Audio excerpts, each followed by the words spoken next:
చూడలేదని, నిన్నెవరూ చూడలేరని, ఎవరూ చేరలేదని, నిన్నెవరూ చేరలేరని, తప్పుల మీద తప్పులు చేస్తూ నాకేం కాదని పైకి చూడకు, న్యాయం మీద నిందలు వేస్తూ నేనే గొప్పని బిర్రబీగకు.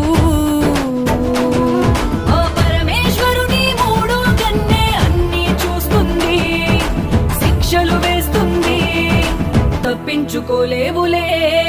నమః శివాయ, నమః శివాయ.